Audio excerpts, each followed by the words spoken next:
dizer que o capista nos pregou uma peça, porque ele resumiu o conteúdo do livro na capa.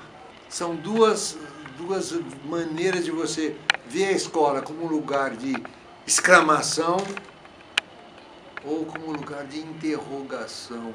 A inteligência funciona somente quando ela está interrogando. Deram numa classe de uns meninos de 8, 9 anos de idade, deram para os meninos umas balinhas com a ordem de que só poderiam comer as balinhas quando terminasse a aula.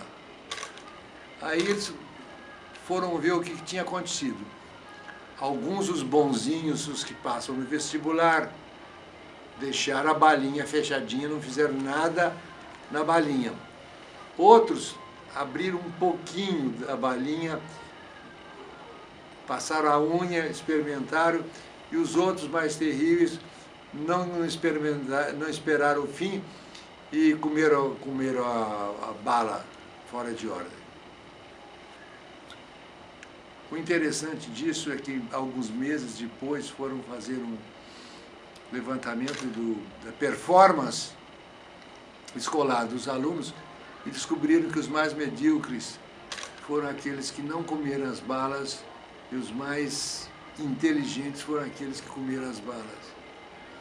Eu era absolutamente feliz na minha casa de pau a pique, porque a infelicidade chega quando a gente compara. Eu não sabia que eu era pobre, eu não sabia o que era pobreza, porque eu não tinha comparação.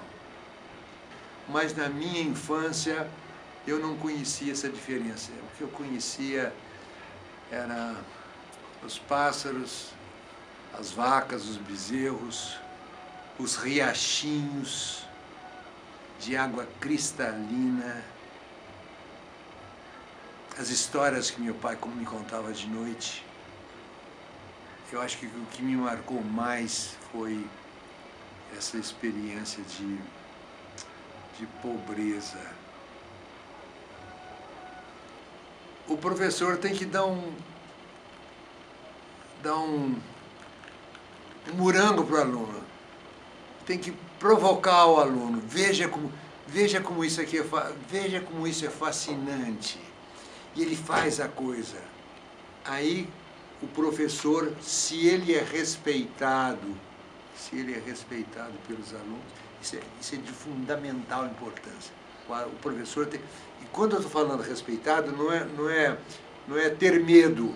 Respeitado, você admira o professor. Quando o professor é admirado, você faz qualquer coisa só para seguir o professor.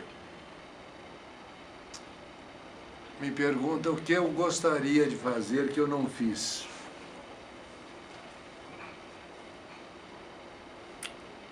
Eu gostaria de saber tocar piano. Eu resolvi assistir o Brailovsky, arranjei dinheiro, fui ao Teatro Municipal do Rio de Janeiro e ele tocou. Eu me lembro como se fosse hoje, 2 peças que ele tocou, eu tinha 12 anos de idade. Rondó Caprichoso de Mendelssohn e a Sonata número 3 de Chopin. Eu saí do teatro resolvido qual seria o meu futuro. Eu seria pianista. E pus-me a estudar piano furiosamente 5 horas por dia, 5 horas por dia. Hoje é considerado o maior pianista do mundo, Nelson Freire. Foi ele que me convenceu a parar de tocar piano. Um dia ele foi na minha casa, eu estava pelejando lá com a Sonata Patética de Beethoven, toca a campainha, vou abrir, eu devia ter uns 14 anos, vou abrir, é a dona Augusta, que é a mãe do Nelson, o Nelson, um pirralho, mal criado.